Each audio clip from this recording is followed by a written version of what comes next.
Hello दोस्तों, मैं हूं अमित त्यागी और एक बार फिर से मैं हाजिर हूं बिग बॉस की लेटेस्ट अपडेट लेकर। आप सब जानते हैं बिग बॉस के फिनाले का वक्त आ गया है और 5 कंटेस्टेंट्स हैं जिनमें से एक बनेगा बिग बॉस 14 का विजेता।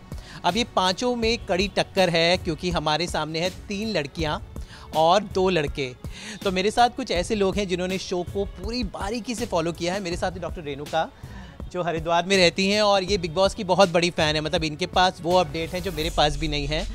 तो रेणुका से जानते हैं कि इनका कितना एक्साइटमेंट है। तो मैम ये बताएं कितना एक्साइटमेंट है बिग बॉस फिनाले को लेकर और 5 लोगों में से आपको लगता है कौन जीतेगा? रूबीना। इतनी आप कॉन्फिडेंट हैं? हाँ, मैं कॉन्फिडेंट हूँ। She is very strong, she is very beautiful and she is very straightforward too. तो रुबीना के बारे में मैं आपको बता दूं, रुबीना को मैं करीब 10 साल से जानता हूं। हिमाचल की लड़की जब आई थी, इनका पहला सीरियल था छोटी बहू। उसके बाद उन्होंने पुनर्विवाह में काम किया। उनको पहचान मिली शक्ति नाम के एक सीरियल से जो कलर्स पर आता था। तो एक बहू वाला फैक्टर जो बिग बॉस में हमेशा वर्क करता है वो रुबीना के साथ है। तो डेफिनेटली मैं डॉक्टर रेणुका से अग्री करूँगा कि रुबीना का पलड़ा बहुत भारी है। तो ये बताएं कि आपने रुबीना के सीरियल्स देखें, कभी आपको लगता है कि बहू वाला फैक्टर उनका सबसे बड़ा कार्ड है जो हेल्प करेगा? नहीं, ऐसा कुछ भी नहीं है। मैंने सिर्फ उनको बिग बॉस में ही देखा है। मैंने कोई उनका सीरियल नहीं देखा है, कुछ नहीं देखा है। पहले सीधा उनको मैंने बिग बॉस में देखा है and she is very strong contestant. उनका पति भी साथ में थे, तो उनके पति के साथ रहने से उनका कंटेस्टेंट वैल्यू बढ़ा था या घटा था उनके जाने के बाद? क्या लगता है पति के साथ कितना काम आया? नहीं, दोनों की पर्सनैलिटीज़ बिल्कुल डिफरेंट है, उनके हस्बैंड की और उनकी। उनके हस्बैंड को हो सकता है कि रूबीना के साथ रह के फ़ायदा हुआ हो, बट रूबीना को उनके साथ रह के मुझे नहीं लगता कि कुछ खास फ़ायदा हुआ है, क्योंकि वो अपने आप में काफ़ी स्ट्रॉन्ग है। वो अपने ओपिनियंस रखते थे, उनके अपने जो भी वो मतलब बोलते थे, अपना हर एक मुद्दे में अपनी आवाज़ उठाते थे। रुबीना की जर्नी अगर मैं उसको अगर एनालाइज करूं तो कैसी रही उनकी जर्नी? कैसे आपने उनको जब पहली बार देखा था और अब तक क्या कुछ चेंजेस आपको नजर आए उनमें? स्टार्टिंग में तो थोड़ा सा उनका जो जर्नी थी वो थोड़ी सही नहीं थी, क्योंकि वो एज अ रिजेक्टेड कैंडिडेट वहाँ पर आए थे। लेकिन धीरे धीरे उन्होंने अपने आप को संभाला, सब कुछ मतलब अपने उनके हस्बैंड के साथ में उनके रिलेशन अच्छे नहीं थे, फिर भी उन्होंने उस चीज़ को नहीं शो ऑफ किया या कुछ भी है उन्होंने नहीं किया। वो एक बहुत बड़ी पर्सनालिटी पहले से है, उन्होंने ये कभी नहीं जताया कुछ भी नहीं, और अपने आप में एक स्ट्रॉन्ग कंटेस्टेंट बन के वो उभरी हैं। स्टार्टिंग में वो हर रोज़ उन्होंने ग्रोथ करी है, हर रोज़ एक अच्छा उनका एक अलग रूप देखने के लिए मिला है। हर चीज़ उन्होंने अपने काफ़ी सारे एंगल्स हम लोगों को दिखाए हैं, काफ़ी एंटरटेन किया है। अब मैं बात करता हूँ अगली कंटेस्टेंट की जो मेरे हिसाब से बहुत स्ट्रांग है, वो है निकी तंबोली। निकी तंबोली ने पहले साउथ इंडियन फिल्मों में काम करती है। वो एक महाराष्ट्रियन है और बहुत ज़्यादा वो जानती हैं कि अटेंशन कैसे लेनी चाहिए। तो निकी तंबोली के बारे में क्या ख्याल है? मुझे लगता है उन्होंने तो बिल्कुल वो इस सीज़न की जब मैं और फराह गए थे तो हमने यही कहा था कि वो बिल्कुल आइटम गर्ल थी इस सीज़न की। उन्होंने पता था कि किस चीज़ से पब्लिसिटी मिलेगी, किससे कब झगड़ा करना है, किससे कब दोस्ती करनी है। तो निकी तंबोली के बारे में क्या ख्याल है आपका? She is pretty, that's it और कुछ नहीं। She is very blunt, harsh भी आप कह सकते हो उनको। She is pretty, that's it, nothing else. अगला जो कंटेस्टेंट जो थोड़ा स्ट्रॉन्ग दिख रहा है वो है एक ऐसी एंटरटेनमेंट की रानी जो हमारे न्यूज़ चैनल से ही बनी है, वो है राखी सावंत। राखी सावंत को सीज़न 1 में लोग देख चुके हैं। मुझे याद है कि सबसे पहले राखी ने उस शो से जितना नाम कमाया, राखी सावंत बिग बॉस 1 से बनी और एक बार फिर से वो आई हैं इस बार के 14 सीज़न में। तो राखी सावंत एंटरटेनमेंट की रानी कहा जाता है, तो उन्होंने बहुत धमाल मचाया इस बार। तो राखी सावंत के बारे में क्या लगता है कि इस बार वो अपनी सीज़न 1 में वो जीत नहीं पाई थी, तो क्या वो कमी पूरी हो सकती है? राखी सावंत स्ट्रॉन्ग तो है, नो डाउट, लेकिन कभी कभी जैसे जो उनके आप एंटरटेनमेंट कह सकते हो कि हाँ एंटरटेनमेंट वो देती हैं शो को, लेकिन वो कभी कभी चीप हो जाता है, जो एज अ व्यूअर मुझे नहीं पसंद। जो भी उन्होंने अभिनव के साथ में किया या जो भी रूबीना के साथ में किया, because I am a big fan of Rubina, तो मैं उसके फेवर में नहीं हूँ।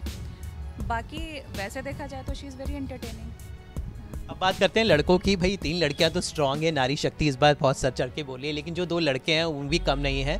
तो अगला कंटेस्टेंट जो मेरे हिसाब से स्ट्रांग है वो है राहुल वैद्या। रियलिटी शो की दुनिया से आए हैं, इन्होंने अपने करियर रियलिटी शो से शुरू किया, इंडियन आइडल से शुरू किया और काफ़ी गुड लुकिंग है, एलिजिबल बैचलर थे। तो राहुल के बारे में पूछते हैं रेणुका जी से कि राहुल वैद्या का पल्ला कितना भारी लगता है आपको? राहुल वैद्य का पलड़ा बहुत भारी है, रूबीना के बराबर ही मैं उनको देखती हूँ। और जो एक छोटी छोटी नोजल्स जो आप कह सकते हो उन दोनों के बीच में जो चलती हैं, वो अच्छी लगती हैं, कभी कभी इरिटेटिंग लगता है, बट ठीक है। मुझे लगता है कि दोनों, आपने अभिनव के बारे में मुझसे कहा था कि अभिनव रुबीना के साथ रह के उसको फ़ायदा हुआ है या रुबीना को फ़ायदा हुआ है, नहीं, राहुल को शायद रुबीना के साथ में रह के काफ़ी फ़ायदा मिला है। हाँ, और बाकी he is a very good singer. तो क्या राहुल में ऐसी खासियत क्या है जो आपने कहा कि वो सेकंड कंटेस्टेंट है, उनमें ऐसा क्या था, गुड बॉय चार्म, सिंगर, मतलब क्या उनके व्यक्तित्व की खासियत आपको लगती है? He is very straight forward, और जो भी वो अपना ओपिनियन रखते हैं सबसे पहले, जो भी मसले घर पर होते हैं, जैसे छोटे मोटे जैसे भी रहे, एटलीस्ट वो एक कॉर्नर पकड़ के नहीं बैठते हैं, उस चीज़ में इन्वॉल्व होते हैं, अपना ओपिनियन रखते हैं, और ठीक है, बोरिंग नहीं है, is entertaining. After all it's a game of entertainment. और मैं आखिरी कंटेस्टेंट की बात करता हूँ जो है अली गोनी। वो शो की थोड़ा बीच में आए, राखी की तरह वो भी इन्होंने बीच में एंट्री मारी, लेकिन बहुत ही इंपैक्टफुल रही उनकी एंट्री। यूँ तो जैस्मिन भसीन पहले से आई हुई थी, उनके बॉयफ्रेंड के रूप में आए, लेकिन उन्होंने अपनी पहचान बनाई और फिनाले तक पहुँचे। तो अली गोनी के बारे में आपको क्या लगता है कि वो क्योंकि बीच में आए थे और उन्होंने एकदम इम्पैक्ट अपना जमा लिया, तो अली गोनी का कितना चांस है? अली गोनी की तो फीमेल फैन फॉलोइंग जो है बहुत बड़ी होगी। ही इज़ वेरी हैंडसम, और एज अ कंटेस्टेंट भी वो बहुत अच्छे हैं। उनकी जो जर्नी रही है वो बहुत अच्छी है। बाकी जैस्मिन के साथ में जो उनका रिलेशन है उसको काफ़ी मतलब अप्रिशिएट करते हैं हम लोग, हमें बहुत अच्छा लगता है। उन दोनों को एक साथ देख के बहुत अच्छा लगता था। जब जैस्मिन गई तो काफ़ी हार्ट ब्रेकिंग था उनके लिए भी और व्यूअर्स के लिए भी, और लेकिन उन्होंने संभाला, खुद को बहुत अच्छे से संभाला, और ये उस चीज़ को हम अप्रिशिएट करते हैं कि ठीक है, मतलब उनका पार्टनर साथ से चला गया है, but still he is very strong. तो ये लोग हैं जो 5 हैं हम दिख रहे हैं, लेकिन इसके अलावा भी काफ़ी सारे इंटरेस्टिंग लोग इस सीज़न में आए थे। एजाज ने काफ़ी अच्छा गेम खेला और पवित्रा पुनिया ने। तो क्या लगता है कौन से वो लोग जो अब नहीं हैं शो में, आपको लगता है उनका गेम काफ़ी अच्छा था? नहीं, मुझे लगता है कि जो बेस्ट थे वो अभी हैं। हाँ, जो बेस्ट थे वो अभी हैं। एजाज भी अच्छे थे, बट वो काफ़ी ब्लंट रहे। वो बहुत मतलब चीज़ों उनका एक अलग नज़रिया था चीज़ों को देखने का। बहुत अग्रेसिव हो जाते थे चीज़ों को लेकर या किसी भी चीज़ को लेकर। इतना एग्रेशन सही नहीं लगता। बाकी जो अभी टॉप 5 हैं वो सब बहुत अच्छे हैं और डिज़र्व करते हैं आगे आने के लिए। तो ये थे वो असली फ़ैन जो इस शो को देखते हैं और एपिसोड को मिस नहीं करते हैं। रेणुका जी वैसे तो एक डॉक्टर हैं, बहुत बिजी रहती हैं, एक माँ हैं, एक पत्नी हैं, उसके बावजूद ये बिग बॉस देखती हैं। आई थिंक हमारे ऑडियंस और ये कंटेंट का यही कमाल होता है कि इतना बिजी होते हुए भी ये कोई एपिसोड मिस नहीं करती। तो कैसे टाइम निकाल लेती हैं आप? टीवी पर देखती हैं क्या ऑनलाइन देखती हैं? टीवी पर नहीं देखती, मैं एयरटेल एक्सट्रीम पर अपने फ़ोन पर ही देखती हूँ। टीवी पर तो देखने का मुझे टाइम ही नहीं मिलता, और जैसे भी हो सकता है थोड़ा बहुत टाइम निकाल लेती हूँ मैं देखने के लिए। बाकी जो मिस हो जाता है वो वूट पर देख लेते हैं। तो ओवरऑल कैसे सम अप करेंगे, ये सीज़न कैसा रहा पिछले सीजन्स के मुकाबले? लोग कह रहे थे बहुत वीक था, इसमें बहुत ये मज़ा नहीं आया। सिद्धार्थ शुक्ला वाला कंटेंट जो लास्ट ये सीज़न था वो बहुत अच्छा था। तो क्या लगता है ओवरऑल अब ख़त्म हो रहा है तो कैसे सम अप करेंगे इस सीज़न को? नहीं, ऐसा नहीं रहा कि बोरिंग रहा या लास्ट ईयर के कंपैरेटिवली इतना अच्छा नहीं रहा। और भी जितने नए कंटेस्टेंट उसमें वाइल्ड कार्ड आए थे उनकी वजह से काफ़ी अच्छा रहा सीज़न। तो ऐसी बात नहीं है, काफ़ी एंटरटेनिंग था। राखी सावंत आई और भी अर्शी खान आई, तो इन लोगों की वजह से काफ़ी एंटरटेनिंग तो रहा। तो सही था, ऐसा हम कंपेयर नहीं कर सकते। वो एक अलग टाइम था, ये एक अलग टाइम है। अलग कैंडिडेट्स हैं, अलग पर्सनैलिटीज़ हैं, सब अलग हैं, तो नो कंपेरिजन। जैसे कि विद्या बालन ने कहा था कि फिल्में 3 चीज़ों की वजह से चलती है, मुझे लगता है बिग बॉस भी इन्हीं चीज़ों की वजह से चलता है, एंटरटेनमेंट। और मेरे साथ डॉक्टर रेणुका ने बताया कि कौन कौन लोगों ने एंटरटेनमेंट दिया। इन्हें लगता है कि रुबीना का पलड़ा भारी है, मुझे भी लगता है रुबीना का पलड़ा भारी है, क्योंकि बहू फैक्टर हमेशा आप देखें वर्क करता है। कलर्स की बहुएँ हों तो और स्ट्रॉन्ग हो जाता है, इसे रुबीना का जीतना बहुत स्ट्रॉन्ग है। बाकी दर्शकों के वोट्स पर निर्भर करेगा। फिलहाल उम्मीद करते हैं मे द बेस्ट विन।